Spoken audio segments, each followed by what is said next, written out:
sa barko, nung trabahoan ko, nakailang barko na ako. Marami. Mula pa sa, nung umpisa ako sa Star Cruise. Nag-start ako noong 1997 pa. Tsaka hanggang sa, ang dami na ang barko na daanan ko sa buhay ko mula po 97 hanggang ngayon 2024 na. So tuloy pa rin. So balik tayo sa tanong, mga kaibigan, no? Paano nga ba mag-apply sa barko? Maraming paraan paano mag-apply sa barko. Depende kung anong criteria o anong criteria o posisyon sa barko ang gusto mo. Kung officers ka, kung halimbawa, kung nautical graduate ka, magiging apply ka ng sa bridge, kunti lang yung kalaman ko doon, no? Pasensya na po kayo kasi hindi ako nautical graduate. Kunti lang kalaman ko, pero i-share ko lang po base sa mga natutunan ko o nalaman ko sa mga kaibigan ko rin sa barko. Sa mga nag-aaral ng nautical, kapag mag-apply ka sa barko, so umpisa ka muna doon sa deck, no? Yun talaga, marami kang gagawin, magiging utusan ka sa bridge, tagapagpintura, kahit ano-ano. Yung gagawin mo, yung iba sabi, tagapagtanggal ng mga kalawang sa barko. Totoo po yan, oo. Umpisa ka talaga sa pinakamababang posisyon. Sa kapag i-raise mo yung posisyon mo, kapag magiging officer ka, sabi ng mga kasamahan ko na kailangan mong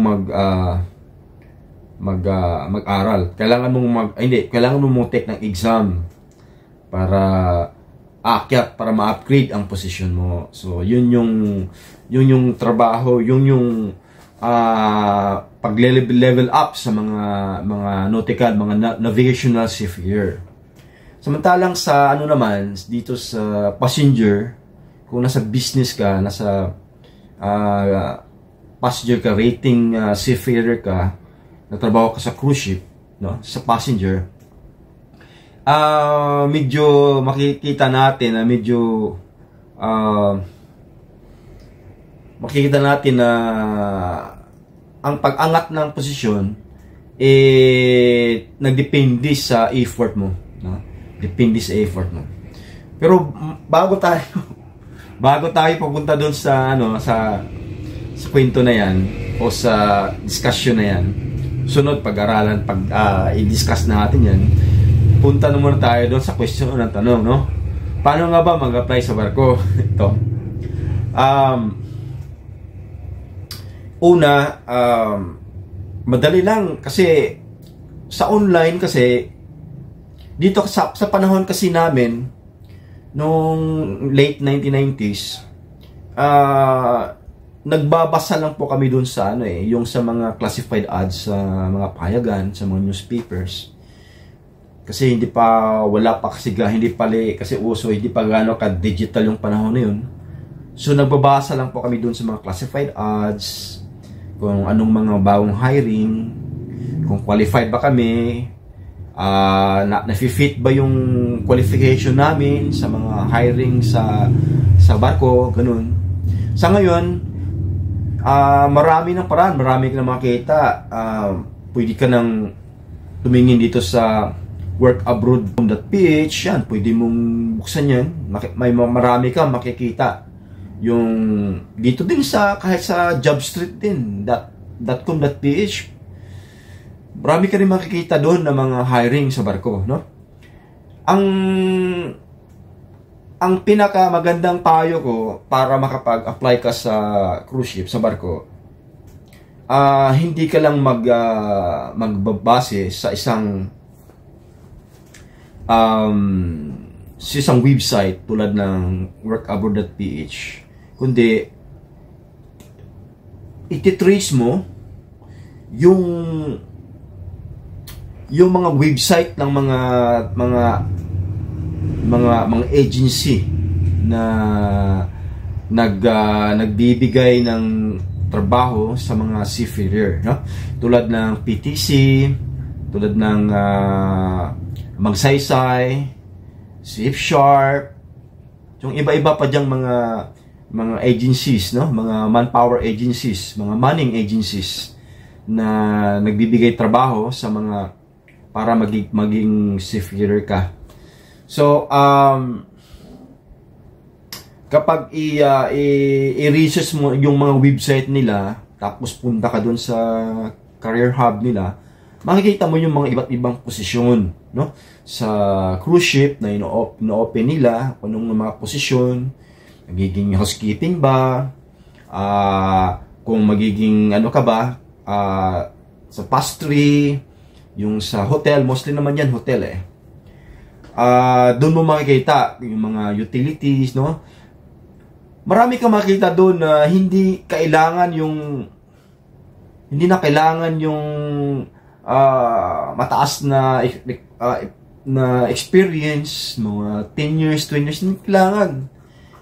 Ang tulad ng mga utility, ang kailangan doon, marunong ka lang maglinis, tsaka may pakita kang employment certificate na dati kang cleaner sa isang establishment. Pwede ka nang mag-apply, pwede ka nang sumubok, no? Marami akong nakilala na high school graduate pa lang, o kahit high school graduate lang na nagkaroon ng experience sa paglilinis, kahit na naglilinis lang sa mall, high school graduate lang, pwede nakapasok sa trabaho at sa barko. Tsaka gumaganda yung buhay nila, maganda yung sahod, no? So yun yung mga mabisang paraan paano makapag-apply sa barko. Pangalawa naman, ito sila nagtatanong, masarap ba magtrabaho sa barko? Well, depende. Depende sa posisyon, no? Kahit saan ka naman magtrabaho, kung depende din talaga sa posisyon. Kapag maganda yung posisyon mo, mataas yung posisyon mo, siyempre makita natin na medyo relax lang ang trabaho, medyo walang ganong pressure.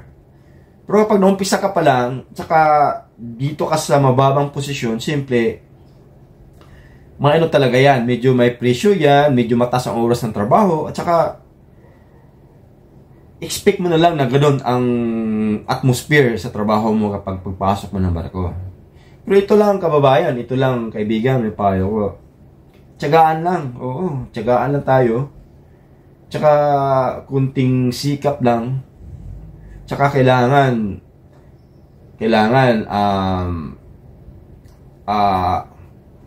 susunod ka sa mga utos na mga nakaitaas sa'yo. Tsaka sundin mo yung mga pulisiya sa barko. Yun lang.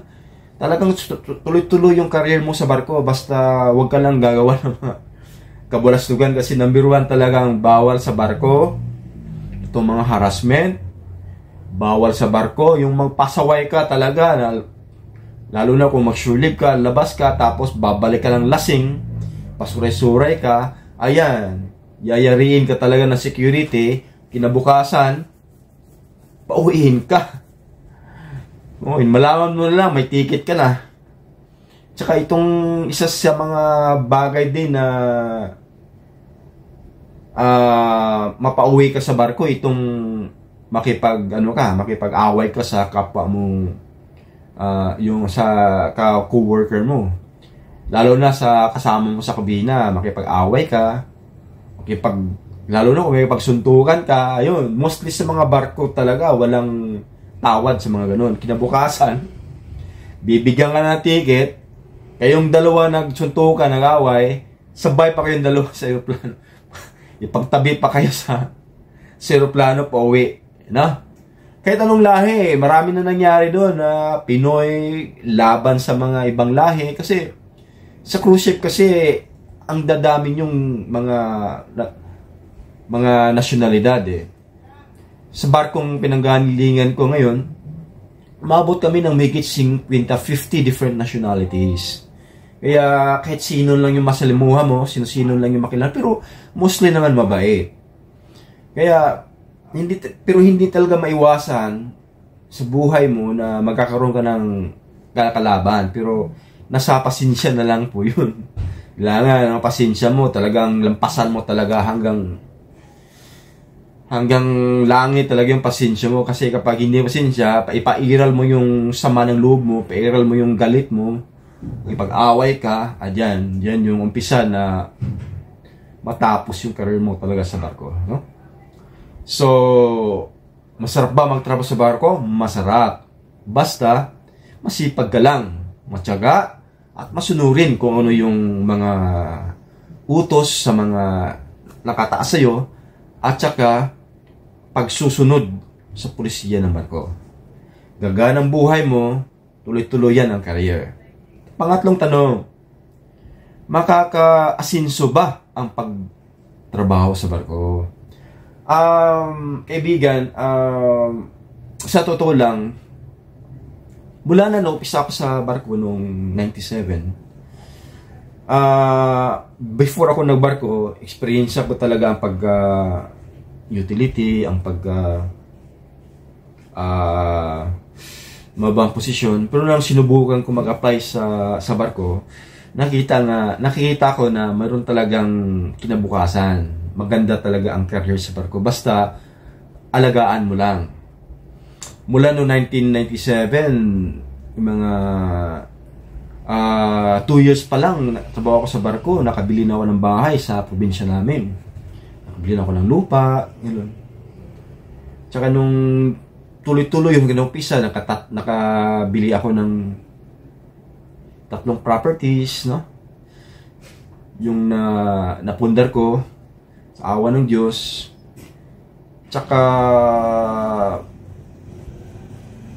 hanggang dumating yung time na bala ko sanang mag-retire. Nag-retire ako. Mga ilang years din yun. Pero medyo minamaras ako sa retirement ko kasi bumalik. Naghihirap ako. Yung business na pinatayo ko, hindi talaga nag-click. Kaya surtihan rin talaga yung business. Kaya nangyari,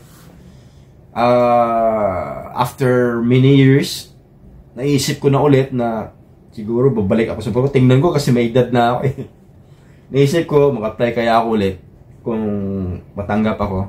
Kung matanggap ako, swerte ako. Kasi tingin ko kasi baka ang kailangan yung mga bata pa yung edad, tsaka yung mga fresh na mukha, no?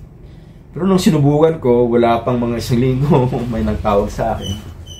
So, interview. So, ayan, pinabalik ko sa barko, kaya sinuswerte ako. Kaya ngayon, kahit may edad na ako, binigyan pa rin ako ng trabaho sa barko. Pero totoo yan na talagang sa totoo yan na nakaka-asinso talaga ang pagtrabaho sa barko. Depende kung ano ka-determinado, kung isa rin diyan yung pag-iipon, no? Pag-iipon, kailangan mo mag-ipon talaga para pag-uwi mo may pera ka. Tsaka sabihan mo rin yung asawa mo, kaya kung pamilyado ka, sabihin mo rin yung asawa mo na mag-ipon ka. Tsaka ikaw din mag-ipon ka para doon talaga mag-upisa yung mga bagay na paano ka makabili ng mga bagay, mga ari-arian na makita ng ibang tao na ikaw ay umasinso. Yun lang po. So, yun lang po ang yung magiging sagot ko sa 3 tanong na yun. Sa susunod, marami pa akong i-discuss, marami pa akong ikwento sa inyo na kung paano nyo malaman, no? Paano mo malaman na ikaw ay nasa magandang buhay ba sa barko? Basta marami pang discuss ng ikwento ko sa inyo. Para bagong channel po ito, ang hingi ko lang po sa inyo na mag-like o mag-subscribe naman sa channel na ito para tuloy-tuloy yung discussion natin. Tsaka marami kang matutunan sa akin, sa totoo lang. Marami ko sa mga bagay. Hindi lang kayo sa barko. Marami kang matutunan sa akin. Kaya ang hingi ko lang po sa inyo na subscribe. Click and subscribe para sa sunod na para matuloy-tuloy, suportahan po natin itong channel na to. Salamat po sa inyo.